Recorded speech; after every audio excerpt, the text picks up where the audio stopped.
Üstügül-üs. Якутские прыжки. Спортсмен выполняет с разбега безостановочные прыжки разными видами. 3 прыжка на одной ноге – кылы. 3 попеременных прыжка с ноги на ногу – истанга. При этом на 3-м прыжке обязательное приземление на обе ноги. 3 прыжка на 2 ногах – кобах.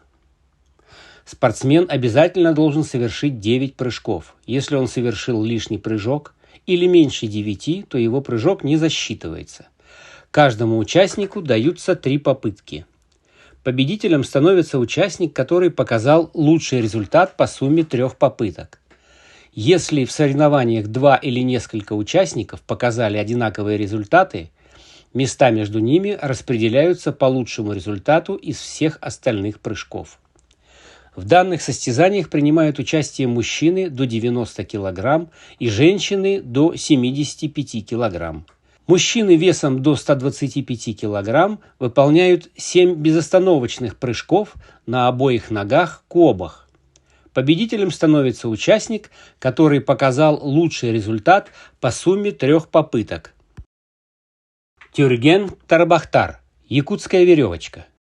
2 участника берут в руки веревку длиной 6 метров, за закрепленные в обоих концах круглые палки длиной 30 см и диаметром 2,5 см.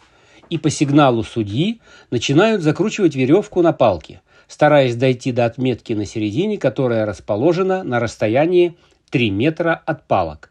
Победителем в паре становится тот, который быстрее закрутит веревочку до центральной отметки. Тутум-эргирь. Якутская вертушка.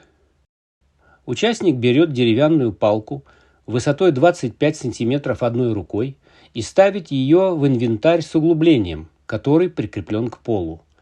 Другой рукой берется за палку выше на произвольном расстоянии. Не меняя первоначального захвата, прогибаясь в спине, переступая ногами, должен выполнить полный оборот вокруг оси своего тела.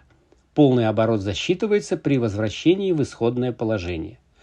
На выполнение упражнения дается 1 попытка продолжительностью 2 минуты. Победителем становится участник, который сделал большее количество оборотов. При равном количестве оборотов преимущество дается участнику, имеющему меньший номер по жеребьевке.